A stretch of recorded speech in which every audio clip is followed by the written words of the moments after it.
बिस्मिल्लाहिर्रहमानिर्रहीम अस्सलाम वालेकुम। Welcome back to our channel Inspirant. तो बेसिकली आज की वीडियो के अंदर हम जो है नेक्स्ट टॉपिक डिस्कस करने जा रहे हैं, जो बेसिकली क्या है कि टार्क और मोमेंटम ऑफ फोर्स। तो बेसिकली अगर उस प्रीवियस वीडियो की बात की जाए तो उसके अंदर हमने डॉट एंड क्रॉस प्रोडक्ट को डिटेल में डिस्कस किया था, जिसके अंदर हमने उसका डिफरेंस भी देखा था, हमने उसकी कैरेक्टरिस्टिक को भी लिया था। तो बेसिकली आज की वीडियो के अंदर हम नेक्स्ट टॉपिक को डील करने जा रहे हैं। तो नेक्स्ट टॉपिक स्टार्ट करने से पहले आपसे रिक्वेस्ट है कि अगर आपने हमारे चैनल को सब्सक्राइब नहीं किया तो सब्सक्राइब कर दें और साथ बेल आइकन को प्रेस कर दें ताकि लेटेस्ट से लेटेस्ट वीडियो आप तक पहुंच सके। तो स्टार्ट करते हैं अपनी वीडियो को और आ जाते हैं स्क्रीन की तरफ।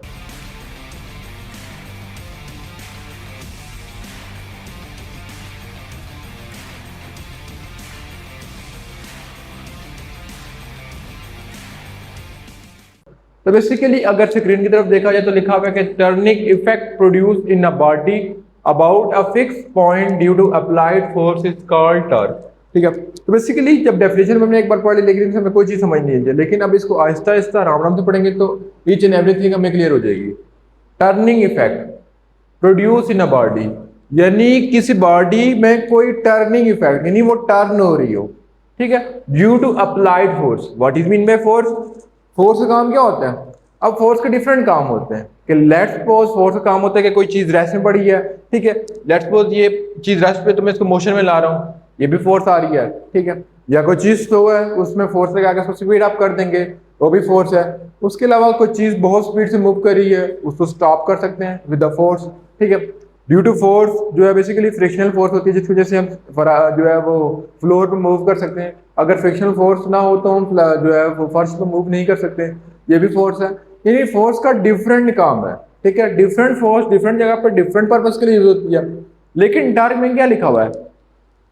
Turning effect produce in a body about a fix point, यानी कोई पॉइंट फिक्स है उसके क्रॉस जो टर्निंग इफेक्ट प्रोड्यूस हो, तो उसके लिए जो हम फोर्स को अप्लाइड बोलते हैं उसको बोलते हैं टार्क। ठीक है, यानी कि कोई बॉडी मूवमेंट कर रही है ड्यू टू फोर्स। ठीक है, और जो बॉडी है उसका एक एंड फिक्स है तो उसको बोला जाएगा टार्क है। अभी भी आपको समझ नहीं है तो उसकी एग्जांपल ये है कि लेट्स सपोज कि हमारे पास एक नट है जो कि फिक्स है। ठीक है, यहां पे लिखा होता है ना फिक्स पॉइंट। ठीक है, अब जो कि फिक्स पॉइंट था तो फिक्स पॉइंट आ गया। ठीक है, तो अब फिक्स पॉइंट आ गया तो ये हमारे पास स्पैनर था जिसको हम जो है वो नट को टाइट कर रहे हैं, खोल रहे हैं। ठीक है, तो इसके लिए हम फोर्स अप्लाइड करें। जब हम फोर्स अप्लाइड करें तो आपके जहन में आ रहा होगा कि मैं फोर्स जब अपवर्ड अप्लाई करूं या डाउनवर्ड अप्लाई करूं, वो अपवर्ड डाउनवर्ड अप्लाई नहीं हो रही ड्यू टू दिस नेट की फिक्सिंग की वजह से वो इस तरह मूव करेगी। ठीक है, जब अपवर्ड मूव करूंगा तो वो इस तरह मूव करेगी, यानी पूरा घुमाऊं तो वो इस तरह सर्कल में मूव कर रही होगी। ठीक है, तो ऐसी फोर्स को बोला जाता है बेसिकली टर्निंग इफेक्ट। यानी जब इसे फोर्स लगा रहे हो तो वो अब जब इसको फोर्स लगा रहे हैं अपवर्ड। ठीक है, यानी जैसे मेरा पेन है ना, पेन में फोर्स लगाऊंगा अपवर्ड अपवर्ड जा रहा है, डाउनवर्ड लगाऊंगा डाउनवर्ड जा रहा है। लेकिन जब मैंने इसका एंड फिक्स कर दिया, मैं इसे फोर्स लगाऊंगा, ये अपवर्ड नहीं जाएगा, ये इस डायरेक्शन में जाएगा, इस तरह ये इस डायरेक्शन में डाउनवर्ड जाएगा। ठीक है, तो ये अपने एक्सिस से गिर्द रोटेट कर रहा है। ठीक है, यानी जब किसी पॉइंट पे जोर लगाएं फोर्स लगाएं तो अपने एक्सिस से गिर्द रोटेट कर रहा हो तो उसको बोला जाता है ये टर्निंग इफेक्ट है। ठीक है, आई होप सो कि यहां तक क्लियर होगा कि टर्निंग इफेक्ट होता क्या है, टर्क होता क्या है। तो बेसिकली सिंपल वर्डिंग में टर्क क्या होता है कि जब कोई भी पॉइंट है उसका एक एंड फिक्स है और दूसरे एंड पे हम फोर्स लगा रहे हो तो उसकी वजह से टर्निंग इफेक्ट प्रोड्यूस हो रहा हो, यानी जो बॉडी टर्न कर रही हो अबाउट इट एक्सिस, उसको बोला जाता है टर्निंग इफेक्ट। ठीक है, इसकी सिंपल एग्जांपल अगर हम लें तो इसकी और एग्जांपल डेली लाइफ में क्या होती है। ठीक है, यानी जो हम सेंटीमीटर फोर्स पढ़ लेते हैं उसकी भी एग्जांपल देख लेते हैं कि हमने जो है वो उस धागे का एक एंड अपने इस पॉइंट बांध दिया जो कि फिक्स था, दूसरे को पत्थर से बांध दिया, अब उसको रोटेट करना है। ठीक है, तो उससे भी टर्निंग इफेक्ट आ रहा होगा। ठीक है, उसके अलावा अगर एग्जांपल की बात की जाए तो उसके अलावा एग्जांपल हमारे पास है कि लेट्स सपोज कि मैंने यहां पे एक पॉइंट पे किसी चीज को बांध दिया। ठीक है, यानी लेट्स सपोज यहां पे था कोई मतलब कि कोई हार्ड चीज थी, इन लेट्स सपोज कोई दीवार है। ठीक है, या दरमियान में सेंटर कोई पॉइंट है। ठीक है, ये सेंटर पॉइंट था जिसके क्रॉस मैंने जो है वो कोई भी धागा बांध दिया, डोर बांध दिया। अभी मैं इसको नीचे की तरफ पुल करूंगा तो वो इस सर्कल में मूव करेगा, जब मैं ऊपर पुल करूंगा तो इधर जाने की बजाय वो इस डायरेक्शन में मूव करेगा। ठीक है, जब मैं उसको इस डायरेक्शन में पुल कर रहा था तो वो इस सर्कल की डायरेक्शन में मूव कर रहा था, यानी टर्न कर रहा था। तो ऐसी बॉडी को बोला जाता है कि ये टर्निंग इफेक्ट है। ठीक है, तो टर्निंग इफेक्ट में दो चीजें होती हैं। ठीक है, वो भी बता देता हूँ कि टार्क का फॉर्मूला था T is equal to R cross F। ठीक है, अब R क्रॉस F लिख रहे हैं।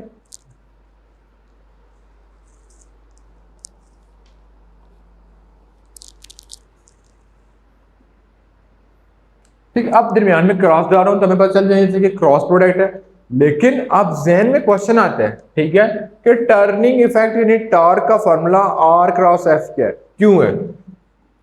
What is mean by R? Position vector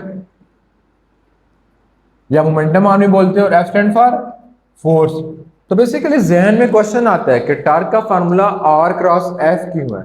तो बेसिकली उसका सिंपल आंसर क्या है कि जब ये मेरे पास स्पैनर था, ठीक है, ये वाले इसकी बात कर लेते हैं। तो बेसिकली देखा जाए तो यहां से लेके यहां तक, यानी जो इसके सेंटर यानी जो पॉइंट फिक्स है, उस पॉइंट से लेके जो स्पैनर की लेंथ है उसको बोला जाता है लेट पुल, उसको रेडियस ही बोला जाएगा। तो उसको बोला जाता है ये पोजीशन वेक्टर है। ठीक है, यानी इस पॉइंट से लेके जहां पे ये नेट फिक्स है वहां से लेके स्पैनर की लेंथ तक, इस चीज को बोला जाता है पोजीशन वेक्टर। ठीक है, और बेसिकली पोजीशन वेक्टर के बाद हम इसे फोर्स लगाते हैं, अपवर्ड लगाते हैं तो ये सर्कल में मूव करता है, डाउनवर्ड लगाते हैं तब ये सर्कल में मूव करता है। ठीक है, तो बेसिकली टॉर्क इस पर डिपेंड कर रहा है एक पोजीशन वेक्टर की, स्पैनर की लेंथ कितनी है। ठीक है, अब पोजीशन वेक्टर पर क्यों डिपेंड कर रहा है? ठीक है, तो बेसिकली अगर इस एग्जांपल की बात की जाए, इसमें बेसिकली स्पैनर छोटा है, ठीक है, और ये क्या बेसिकली नेट नेट को खोलने के लिए हमने छोटा स्पैनर लिया है। ठीक है, तो छोटा स्पैनर लिया लेंगे तो जब उसके लिए हमें ज्यादा फोर्स लगानी पड़ेगी। ठीक है, यानी सिंपल मैं आपको बता दूं तो लेट्स सपोज मेरे पास मतलब कि एक लकड़ी है। ठीक है, मेरे पास लेट्स सपोज ये पेन है। ठीक है, अब मैं इसको तोड़ूंगा, छोटा पेन है तो मुझे बहुत ज्यादा फोर्स लगानी पड़ेगी। लेकिन एक बड़ी लकड़ी होगी, ठीक है, मैं लेंथ सेम मतलब कि जो उसकी विड्थ है वो सेम होगी, उसको तोड़ने में मुझे आसानी होगी। ठीक है, उसकी एग्जांपल क्या है कि जब मेरे पास एक नाइट है, ठीक है, तो अगर उसके लिए मैं छोटा स्पैनर लूंगा तो वो इतनी जल्दी नहीं ओपन होगा। ठीक है, उसमें ज्यादा फोर्स लगेगी। लेकिन एक बड़ा स्पैनर होगा तो उसमें फोर्स क्या लगेगी, कम लगेगी। ठीक है, तो अगर मैं बात करूं तो यहाँ पे भी आपको नजर आ रहा होगा कि जो यहाँ इस पॉइंट ओरिजिन से लेके जो यहाँ तक है वो क्या है, पोजीशन वेक्टर यानी मोमेंटम आर्म।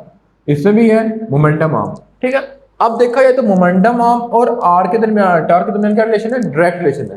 तो यहाँ पे मोमेंटम आर्म स्मॉल है, ठीक है, तो टॉर्क भी क्या होगी, स्मॉल होगी। जब टॉर्क भी स्मॉल है, मोमेंटम आर्म भी स्मॉल है, तो फोर्स ज्यादा लगेगी, लार्ज फोर्स। लेकिन यहाँ पे क्या है कि लॉन्गर मोमेंटम आर्म क्या है, ज्यादा है, तो फोर्स क्या लगेगी, कम लगेगी। ठीक है, तो अगर इस पे मैं सेम फोर्स लगाऊं, इस पे सेम फोर्स लगाऊं, तो ये नेट ओपन नहीं होगा, ये नेट ओपन हो जाएगा। ठीक है, क्योंकि इसमें मोमेंटम आर्म ज्यादा है। जब मोमेंटम आर्म ज्यादा होगी तो टी और आर के दरमियान डायरेक्ट रिलेशनशिप है। तो आई होप सो कि ये चीज आपको समझ आ गई होगी। तो बेसिकली टॉर्क का जो मैंने फॉर्मूला लिखा था, क्या फॉर्मूला लिखा था, T is equal to R cross F. ठीक है, ये फॉर्मूला लिखा था। तो बेसिकली आप इसके फॉर्मूले में इसकी डेफिनेशन भी लिख सकता हूं कि द, अब इनके दरमियान कौन सी क्वांटिटी है, vector, the vector product of position vector लिखो या इधर मोमेंटम आर्म लिखो, दोनों का मतलब एक ही है, position vector and force is called torque. ये आ गया। ठीक है, तो बेसिकली फर्दर कर लेते हैं इस फॉर्मूले के लिए। तो क्रॉस प्रोडक्ट था T is equal to R F sine theta और साथ एन आ जाएगा जो डायरेक्शन को शो करेगा। ठीक है, ध्यान रख लिया है। इसके लिए अब यूनिट क्या हो जाएगा, ठीक है, तो इसका यूनिट भी कैलकुलेट कर लेते हैं। ठीक है, यूनिट कैलकुलेट करना इजी है। आर का यूनिट क्या होता है, पोजीशन वेक्टर मीटर, और फोर्स का न्यूटन। तो टॉर्क का यूनिट क्या हो जाएगा, यूनिट न्यूटन मीटर। ठीक है, या केजी मीटर पर सेकंड पर मीटर, तो केजी मीटर स्क्वायर पर सेकंड, ये भी यूनिट आ गया। ठीक है, फिर फर्दर मूव करते हैं। अब फर्दर मूव करते हैं तो बेसिकली जो आर है, ठीक है, वो तो हमें बता रहा है पोजीशन वेक्टर, एफ बता रहा है बेसिकली फोर्स है, साइन थीटा बता रहा है कि angle between R and F. ठीक है, यानी थीटा जो क्या है, theta is angle between R and F. ठीक है, जो नेक्स्ट चीज है एन के ऊपर कैप, ये क्या है, unit vector, what is fraction showing the direction. ठीक है, बेसिकली जो यूनिट वेक्टर है वो डायरेक्शन को शो कर रहा है, जिसकी डायरेक्शन हम फाइंड करेंगे राइट हैंड रूल से, ठीक है। यानी इस क्यू को ऐसे पकड़ना है कि जो आपका एरिड थंब है वो आपको क्या शुरू करे, राइट हैंड रूल, यानी जो आपका राइट हैंड है, ये जब इसको स्क्रू को मैं पढ़ूंगा, ठीक है, यानी मैं इसको लेफ्ट फोन ये तो इस डायरेक्शन में, तो जब इसको पकड़ूंगा तो डाउनवर्ड शो कर रहा है, जब मैं इसको ऐसे पढ़ूंगा तो अपवर्ड शो कर रहा है। तो जो हमारा थंब शो कर रहा है, थंब का इंप्रेशन यानी arid thumb will show the direction of a torque, ठीक है। तो बेसिकली ये चीजें आ गई। उसके बाद फर्दर मूव करते हैं नेक्स्ट पेज की तरफ। इसमें दो डिफरेंट टॉपिक है, torque in a term of position vector and torque in a term of momentum arm, ठीक है। इन दोनों को डिस्कस कर लेते हैं। इसके लिए उससे पहले मैं एग्जांपल देख लेता हूं, टार्क की एग्जांपल क्या है। तो टार्क की एग्जांपल हमने लिखी, तो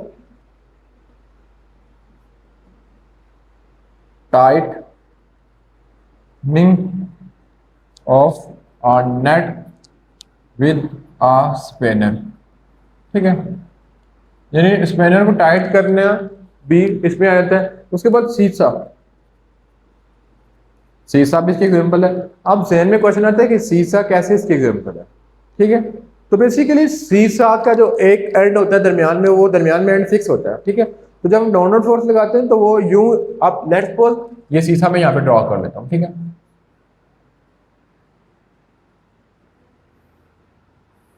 ये टू एंड ऑफ सीसा है, ठीक है। अब मैं जब इसे फोर्स लगाऊंगा तो फोर्स तो यूं जानी चाहिए, ठीक है, लेकिन वो ऐसे नहीं जाती, वो ऐसे जाके जमीन पे लगती है। और ये चीज ऊपर जानी चाहिए तो ऊपर जाती नहीं है वो स्ट्रेट, वो ऐसे टर्न करती है, ठीक है। तो उसमें टर्निंग इफेक्ट प्रोड्यूस हो रहा है, तो सीसा ऐसे रोटेट करता रहता है, ठीक है। तो जब हम डाउनवर्ड फोर्स लगाते हैं तो वो सीधा डाउनवर्ड नहीं आता, थोड़ा बहुत एंगल चेंज करता है, ठीक है। यानी अगर मैं आपको एग्जांपल दूं तो लेट्स सपोज किसी ने फुटबॉल को शूट किया, ठीक है, तो मैं अगर अपने पाँव को टर्न करके रखूंगा तो वो थोड़ा बहुत टर्न कर जाएगा, ठीक है। तो ये टर्निंग इफेक्ट आ जाता है, ठीक है। तो इसकी पहली एग्जांपल क्या है, टाइटिंग ऑफ नेट, और दूसरा सीसा, ठीक है। उसके बाद मूव करते हैं नेक्स्ट पेज की तरफ। तो नेक्स्ट पेज में लिखा हुआ है कि इन टर्म ऑफ पोजीशन वेक्टर, यानी टार्क को फाइंड करना है इन टर्म ऑफ पोजीशन वेक्टर। तो बेसिकली पहली जो एग्जांपल ली हुई है उसकी मैं डेरिवेशन नहीं करूंगा, क्योंकि इतनी लंबी डिटेल लिखूंगा, consider a net, consider spinner and we are going to rotate the spinner with the help of net. तो बेसिकली मैं लंबी चौड़ी डिस्क्रिप्शन नहीं आपको बताऊंगा, क्योंकि एक्सप्लेनेशन वो आपकी बुक में लिखी हुई है। मैं आपको समझा देता हूँ कि बेसिकली वर्किंग कैसे करेगा, ठीक है। यानी पोजीशन वेक्टर टार्क रिस्पेक्ट से क्या होता है, फिर नेक्स्ट टॉपिक में आपको समझाऊंगा कि मोमेंटम आर्म क्या होता है। तो बेसिकली अगर देखा जाए, ठीक है, यहां पे मेरे पास एक नेट दिया हुआ है, ठीक है, जिसका एंड क्या है, फिक्स है, यानी जो नेट है उसका एंड फिक्स है, ठीक है, फिक्स पॉइंट। और जो ये इसका पॉइंट है ना, ये ओरिजिन है, फिक्स पॉइंट, ठीक है, ये आ गया।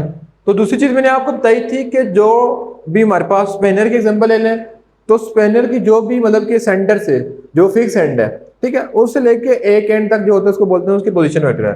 तो यहां से लेके जहां पे फोर्स अप्लाई करे होंगे वो उसका पोजीशन वेक्टर है। जैसे हमने एग्जांपल ली थी पिछले पेज पे सीसा की, ठीक है, उसको डिस्कस कर लेते हैं। तो यहां से लेके जब फोर्स इस साइड लग रही है तो ये पोजीशन वेक्टर हो जाएगा, जब फोर्स इस साइड लगी हो जाएगी तो ये इसका पोजीशन वेक्टर हो जाएगा, ठीक है। यानी जिस साइड में फोर्स लगा रहा हूँ वहां पे पोजीशन वेक्टर आ जाता है, वहां पॉइंट जहां पे पॉइंट फिक्स है वहां से लेके जहां से हम फोर्स लगा रहे हैं उस एंड तक, तो ये इसका पोजीशन वेक्टर आ गया, ठीक है। तो बेसिकली पोजीशन वेक्टर आने के बाद हमने जो है वो फोर्स लगा रहे हैं, ठीक है। तो इसको हमने रिजॉल्व कर लिया, ठीक है। इसको हमने कैसे सॉल्व कर लिया कि हमने इसको एक्स एक्सिस और वाई कंपोनेंट में रिजॉल्व कर लिया, यानी हॉरिजॉन्टल एंड वर्टिकल कंपोनेंट में रिजॉल्व कर लिया। यानी यहाँ पे आ गया, अब मैं फोर्स लगा रहा था अपवर्ड, ठीक है, तो यहाँ से मैं फोर्स इधर ले गया ताकि ये एक्स एक्सिस और वाई एक्सिस दोनों में रिजॉल्व कर लो, ठीक है। तो जब मैंने इसको रिजॉल्व किया तो यहाँ पे आ गया F Y is equal to F sine theta, और जब मैंने एक्स कंपोनेंट को रिजॉल्व किया तो F X is equal to F sine F cos theta आ गया। तो मुझे पता है कि ये परपेंडिकुलर लेंथ और ये दोनों आपस में इक्वल है, और ये बेस आपस में इक्वल है, तो यहाँ पे इक्वल लिख दिया, ठीक है। फिर फर्दर मूव करते हैं कि जो चीज हमारे पास यूज हो रही है, यानी हमने बेसिकली इसमें पढ़ना क्या था और क्या यूज हो रही है, ठीक है। तो बेसिकली अगर मैं बात करूं, ठीक है, तो हम फार्मूले में यूज करते हैं कि T इज इक्वल टू और क्रॉस F, फिर फर्दर देखा जाए तो और F साइन थीटा, ठीक है, ये आ गया था, ठीक है। अब ज़हन में क्वेश्चन आता है, ज़हन में क्या क्वेश्चन आता है कि ज़हन में क्वेश्चन आता है कि हम इसमें जो ट्रिग्नोमेट्री का फंक्शन यूज कर रहे हैं वो साइन थीटा यूज कर रहे हैं, हम कॉस थीटा का क्यों नहीं यूज कर रहे हैं, ठीक है। तो उसका आंसर बेसिकली क्या है कि जब मैं लेट्स सपोज इस पे फोर्स लगाता हूं, ठीक है, यानी ये टार्क है ना, इस नेट को मैंने ओपन करना है, इसके लिए मैं फोर्स अपवर्ड लगाऊंगा या डाउनवर्ड लगाऊंगा, ठीक है। तो जो इसकी फोर्स मैं लगा रहा हूँ, मतलब इस स्क्रू को खोलने के लिए मैं अपवर्ड लगाऊंगा तो ये नेट रोटेट करने का टर्निंग इफेक्ट प्रोड्यूस होगा, यानी टार्क प्रोड्यूस होगा। मैं डाउनवर्ड लगाऊंगा तब भी टर्निंग इफेक्ट प्रोड्यूस होगा। ठीक है, तो लेट्स सपोज अगर मैं ले लेता t is equal to R का साइन थीटा लिया तो मेरे पास ये आ रहा है, लेकिन मैं अगर ले लूँ t is equal to R F cross theta, ये मैं समझाने के लिए ले रहा हूँ। ठीक है, तो इसमें केस में क्या होगा, तो बेसिकली कॉस थीटा का मतलब क्या है, एक्स एक्सिस, और साइन थीटा का मतलब क्या है, वाई एक्सिस। तो बेसिकली अब साइन थीटा क्यों आ रहा था, क्योंकि इस नेट को खोलने के लिए मैं फोर्स अपवर्ड लगाऊंगा डाउनवर्ड लगाऊंगा तब नेट ओपन होगा या टाइट होगा। लेकिन अगर मैं फोर्स इस डायरेक्शन में लगाऊं, ठीक है, तो बेसिकली इस नेट पे कोई इंपैक्ट होगा नहीं, इस स्क्रू इस स्पेनर पे कोई इंपैक्ट होगा नहीं। तो बेसिकली जब मैं इसको आगे की तरफ मूव करूं या पीछे की तरफ मूव करूं, या नेगेटिव एक्सिस की तरफ मूव करूं या पॉजिटिव एक्सिस की तरफ मूव करूं, तो इस पे कोई फर्क नहीं आ रहा। ठीक है, जिसकी वजह से F X equal to F cos theta था ना, वो हो जाएगा 0। ठीक है, और F equal to F sine theta आ गया, तो मैं लिखा था कि total force equal to F X plus F Y. ठीक है, तो हमारे पास एफ वाई यूज हो रहा होगा, एफ एक्स तो हमारे पास 0 हो गया। ठीक है, तो इस वजह से हम एफ की जगह क्या पुट करते हैं, एफ साइन थीटा। तो आई होप सो कि चीज आपको क्लियर होगी। ठीक है, बेसिकली इसके बाद देखा जाए तो मैंने आपको पहले बताया कि N stand for unit vector that is showing the direction. ठीक है, जिसकी डायरेक्शन हम फाइंड करते हैं राइट हैंड रूल से। ठीक है, तो आई होप सो कि चीज आपको क्लियर हो रही होगी। ठीक है, तो बेसिकली उसके बाद फर्दर मूव करते हैं, maximum torque and minimum torque.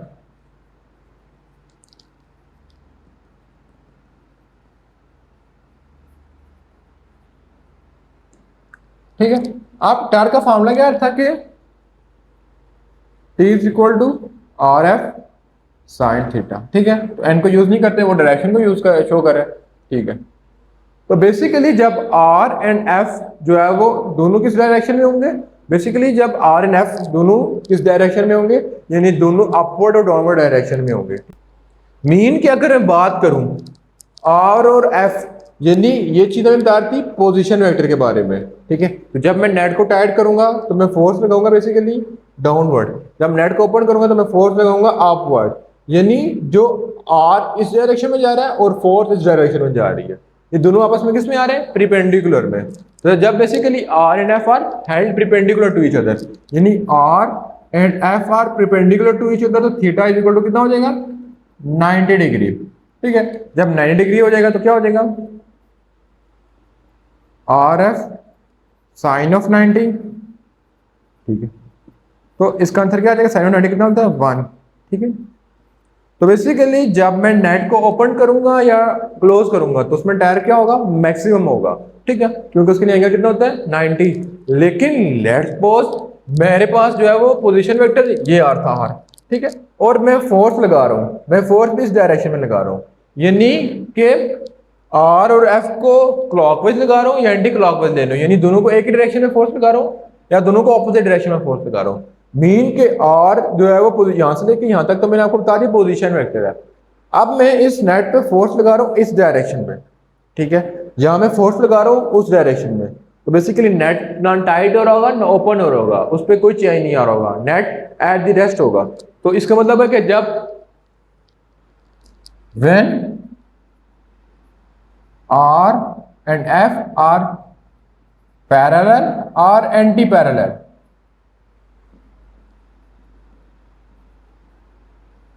then torque is minimum, यानी इसमें कोई चेंज नहीं है, then torque is minimum।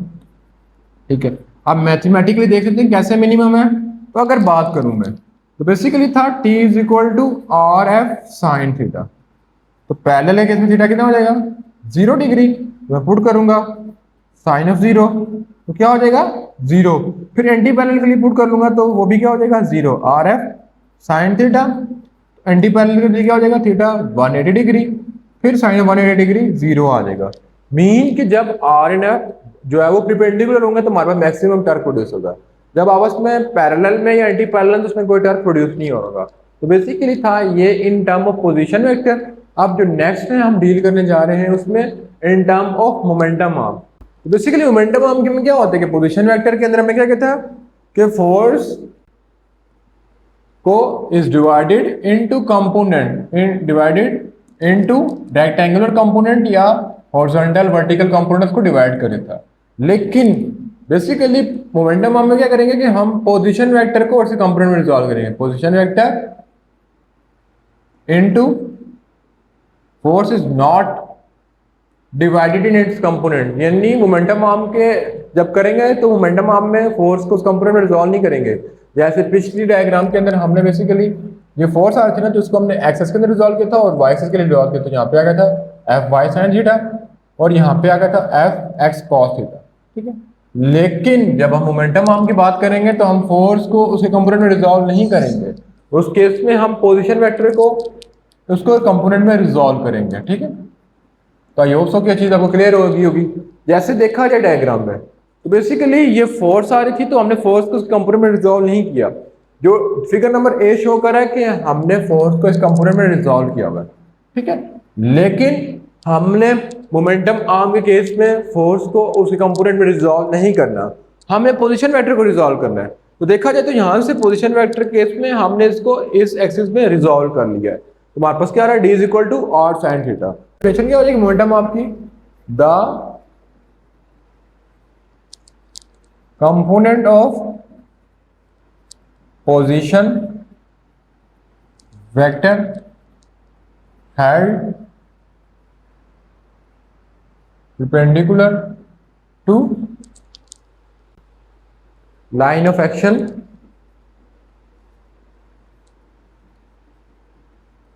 of force, then we call them momentum arm। तो बेसिकली अगर यहाँ पे लिखा हुआ है कि यानी पोजीशन वेक्टर को उस वक्त हम मोमेंटम आर्म बोलेंगे जब the component of position vector, यानी जो पोजीशन वेक्टर है वो line of action of force के परपेंडिकुलर हो जाए। कैसे, यानी जो ये डायग्राम है, ठीक है, इसमें देखा जाए तो ये जो है पोजीशन वेक्टर है, ठीक है। पोजीशन वेक्टर की लाइन इस line of action of force से क्या है, परपेंडिकुलर। मीन ये पोजीशन वेक्टर की लाइन थी और ये line of action of force है, दोनों हेल्ड परपेंडिकुलर होंगे। तो बेसिकली इस केस में बोला जाएगा कि ये मोमेंटम आर्म है, ठीक है। यानी अगर फर्दर देखा जाए तो हमारे पास टॉर्क का फॉर्मूला क्या हो जाएगा, T is equal to F cross D, ठीक है। फिर फर्दर और क्या आ जाए, तो D मेरे पास क्या है, R साइन थीटा, ठीक है, यानी F R साइन थीटा। फिर फर्दर और किया जाए तो बेसिकली परपेंडिकुलर आर थे position vector and line of action of force, angle कितना हो जाएगा मेरे पास, साइन ऑफ 90 डिग्री, जिसकी वजह से ये आ जाएगा आर एफ, ठीक है, ये आ गया, ठीक है। तो बेसिकली यहां तक हमारे पास आ गया in term of momentum arm. अब देखते हैं कि in which factor position torque depend upon, ठीक है। तो basically in which factor torque depend upon, यानी टॉर्क किन किन फैक्टर पर डिपेंड कर रहा है। तो बेसिकली जब भी किसी कंपोनेंट, जब भी किसी चीज के बारे में पूछे तो उसके फॉर्मूले से पता चलता है वो किन किन फैक्टर पर डिपेंड करता है। तो बेसिकली यहाँ पर लिख सकता हूँ T is equal to R F sine theta, ये था, ठीक है। तो बेसिकली टॉर्क डिपेंड कर रहा है पोजीशन वेक्टर पे, R stand for position vector, and दूसरा मैग्नीट्यूड ऑफ फोर्स पे,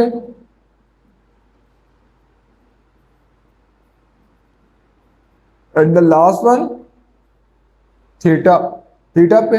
बेसिकली थीटा क्या है, theta is angle between force and position vector. कितना एंगल बन रहा है, 90 का, 45 का या 0 डिग्री का, ठीक है, ये आ गया, ठीक है। तो बेसिकली आप आपसे पूछ देना जब भी किसी चीज के बारे में, लेट्स सपोज मैं लिख देता हूँ कि F is equal to mg, तो मुझे पूछे थे कि फोर्स किन वेक्टर पे डिपेंड करता है फॉर ग्रेविटी, तो मैं कहूँगा मास पे और ग्रेविटी पे। जब सेकंड लॉ ऑफ न्यूटन की बात कीजिए तो मैं कहूँगा मास पे और एक्सेलरेशन पे। उसके बाद जब बात कीजिए कूलम फोर्स की तो F इज इक्वल टू था 6 by K Q1 Q2 divided by r square, तो मैं बोलूँगा कि चार्जेस पे और रेडियस पे और K पे, ठीक है। तो बेसिकली जब भी किसी चीज़ के बारे में पूछ जाए तो अगर उसका फार्मूला आपके जहन में होगा तो आप उसको इजीली कैलकुलेट कर सकते हो, ठीक है। उसके बाद नेक्स्ट चीज़ आपको मैंने बताई थी कि टॉर्क कब मैक्सिमम होता है, कब मिनिमम होता है, ठीक है। तो टॉर्क किस किस एंगल पे मैक्सिमम होगा, 90 पे और 270 पे, और मिनिमम कहाँ पे होगा, 0 डिग्री पे और 180 डिग्री पे। तो बेसिकली ये थी आज की वीडियो जो कि बहुत लंबी हो गई है। तो इंशाल्लाह मिलेंगे नेक्स्ट वीडियो के अंदर।